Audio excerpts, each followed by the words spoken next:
నమస్తే ఎన్ఎస్బి న్యూస్కు స్వాగతం. నేను మీ శరత్. విద్యార్థుల సమస్యల పరిష్కారం కోసం ఇచ్చాపురం నుండి హిందూపురం వరకు బస్సు యాత్ర నిర్వహిస్తున్నట్లు ఏఐఎస్ఎఫ్ రాష్ట్ర నాయకులు తెలియజేశారు.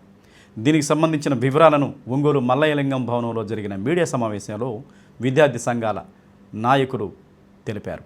రాష్ట్ర వ్యాప్తంగా విద్యారంగ సమస్యలు పరిష్కరించాలని ఇచ్చాపురం నుండి హిందూపురం వరకు అక్టోబర్ 22 నుండి నవంబర్ 12 వరకు జరుగుతున్న బస్సు జాత జయప్రదం చేయాలని వారు కోరారు.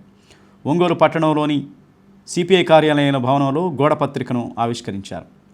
ఈ సందర్భంగా ఏఐఎస్ఎఫ్ రాష్ట్ర సహాయ కార్యదర్శి కుల్లాయి స్వామి, రాష్ట్ర ఉపాధ్యక్షులు సాయి కుమార్ మాట్లాడుతూ విద్యారంగ సమస్యలు పరిష్కరించాలని రాష్ట్ర వ్యాప్తంగా ఏఐఎస్ఎఫ్ ఆధ్వర్యంలో ఇచ్చాపురం నుండి హిందూపురం వరకు జరుగుతున్న బస్సు జాతరకు విద్యార్థులోకం పెద్ద ఎత్తున పాల్గొని జయప్రదం చేయాలని వారు కోరారు. ఈ కార్యక్రమంలో ఏఐఎస్ఎఫ్ జిల్లా అధ్యక్షులు పవన్ కళ్యాణ్, నాయకులు తాహిద్, అఫ్రాజ్, లోకేష్, స్టాలిన్, సన్నీ తదితరులు పాల్గొన్నారు. జయప్రదం చేయండి. ఏఐఎస్ఎఫ్ ఆధ్వర్యంలో ప్రకాశం జిల్లాలో జరిగే బహిరంగ సభను జయప్రదం చేయండి. ఇచ్చాపురం నుంచి హిందూపురం వరకు జరుగుతున్న బస్సు జాతాను జయప్రదం చేయండి. ఇచ్చాపురం నుంచి హిందూపురం వరకు జరుగుతున్న బస్సు జాతాను ఆపాలి. వైద్య విద్య ప్రైవేటీకరణను విడుదల. కుల్లాయి స్వామి, ఏఐఎస్ఎఫ్ రాష్ట్ర సహాయ కార్యదర్శి. ఈరోజు all India student federation AISF ఆధ్వర్యంలో రాష్ట్ర వ్యాప్తంగా ఈ నెల 22వ తేదీ నుంచి నవంబర్ 12వ తేదీ వరకు ఇచ్చాపురం నుంచి హిందూపురం వరకు విద్యారంగ సమస్యల పరిష్కారానికై రాష్ట్ర వ్యాప్తంగా బస్సు జాత చేపట్టడం జరిగింది. అందులో భాగంగా నవంబర్ 2వ తేదీన ప్రకాశం జిల్లాలో కూడా ఈ బస్సు జాత రావడం జరుగుతుంది. ఈ బస్సు జాతకు విద్యార్థులకు కూడా పెద్ద ఎత్తున తరలి వచ్చి ఏఐఎస్ఎఫ్ ఆధ్వర్యంలో జరుగుతున్నటువంటి బస్సు జాతను జయప్రదం చేయాలని చెప్పేసి ప్రకాశం జిల్లా విద్యార్థి లోకానికి ఆల్ ఇండియా స్టూడెంట్ ఫెడరేషన్ ఏఐఎస్ఎఫ్గా పిలుపునిస్తూ ఉన్నాం. ప్రధానంగా ఇవాళ ఎన్డీఏ ప్రభుత్వం అధికారంలోకి వచ్చిన తర్వాత ఇవాళ మన ప్రభుత్వం అధికారంలోకి వస్తేనే ఇవాళ పేద మధ్యతరగతి విద్యార్థులకు విద్యను అందిస్తామని చెప్పి అధికారంలోకి రాకముందు గొప్పలు చెప్పేటువంటి ఎన్డీఏ ప్రభుత్వంలో ఉన్నటువంటి నాయకులు ఇవాళ గత వైసీపీ ప్రభుత్వంలో ఫీజు రియంబర్స్మెంట్ పెండింగ్ ఉంది, మన ప్రభుత్వం అధికారంలోకి వస్తేనే పెండింగ్లో ఉన్నటువంటి 6,400 కోట్ల ఫీజు రియంబర్స్మెంట్ బకాయిలు విడుదల చేస్తామని చెప్పి ఎన్నికల్లో హామీ ఇచ్చేటువంటి ఎన్డీఏ ప్రభుత్వంలో ఉన్నటువంటి నాయకులు ఇవాళ అధికారంలోకి వచ్చి దాదాపు సంవత్సరం పైన గడుస్తూ ఉన్నా కూడా నేటికి ఇవాళ ఫీజు రింబర్స్మెంట్ బకాయిలు విడుదల చేయలు.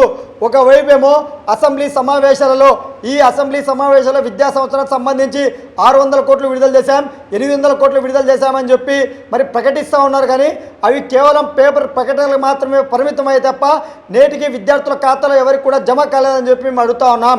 ఇవాళ అదేవిధంగా ఇవాళ మనం అధికారంలోకి వస్తేనే 100 రోజుల్లోనే ఇవాళ వైద్య విద్యకు శాపంగా మారినటువంటి జీవో నెంబర్ 107, 108 రద్దు చేస్తామని చెప్పి ప్రస్తుత విద్యాశాఖ మంత్రి నారా లోకేష్ గారు తెలియజేశారు.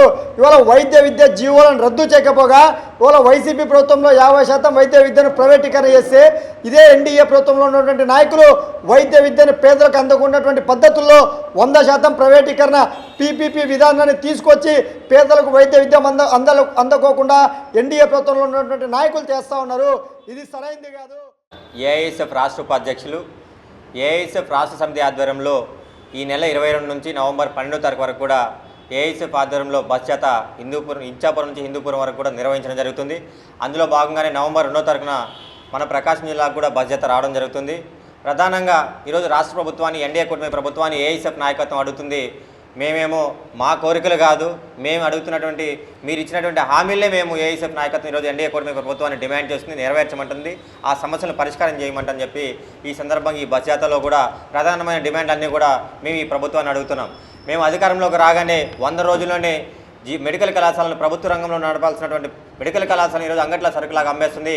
మేము వచ్చంగానే వాటన్నిటి కూడా ప్రభుత్వ రంగంలో కొనసాగిస్తామని చెప్పి విద్యాశాఖ మంత్రి ప్రస్తుతం ఉన్నటువంటి ఆయన నారా లోకేష్ గారు మాటలు చెప్పారు. మరి మన ప్రకాశం జిల్లాలో మార్కాపురంలో కూడా ప్రభుత్వ మెడికల్ కళాశాల ఉంది. దాన్ని పీపీపీ పేరుతో పబ్లిక్ ప్రైవేట్ పార్ట్నర్షిప్ పేరుతో ఈరోజు కార్పొరేట్ చేతుల్లోకి 100 రూపాయలకు ఒక ఎకరా 33 సంవత్సరాలకి అప్పచెప్పే ప్రయత్నం ఈ ఎన్డీఏ కూటమి ప్రభుత్వం చేస్తుంది. రాష్ట్రంలో ఉన్నటువంటి విద్యార్థి యువత తల్లిదండ్రులు వాళ్ళు ఓట్లేసి గెలిపించింది, ఇతనికి అధికారం ఇచ్చింది 5 సంవత్సరాలు కానీ 33 సంవత్సరాలు కాదని చెప్పి ఈ సందర్భంగా చంద్రబాబు నాయుడు గారికి కూడా తెలియజేస్తున్నాం. మరి ముఖ్యంగా అదేవిధంగా ప్రతి మండలానికి ఒక ప్రభుత్వ జూనియర్ కళాశాలను ఏర్పాటు చేస్తాం, డిగ్రీ కళాశాల నియోజకవర్గానికి ఏర్పాటు చేస్తాం, teaching non teaching professor lecturer పోస్టులు అన్నిటి కూడా విశ్వవిద్యాలయాల్లో కూడా అన్నిటికీ మేము ఏర్పాటు చేస్తామని చెప్పి భర్తీ చేస్తామని చెప్పి అనేక రకాలుగా మాటలు చెప్పారు. సాంఘిక సంక్షేమ హాస్టళ్ళు అయితే సమస్యలకి స్వాగతాలు పలుకుతున్నాయని చెప్పారు గతంలో. మరి మీరు అధికారంలోకి వచ్చిన తర్వాత ఏం సమస్యలు కనిపించట్లేదా? మొన్నటికి మొన్న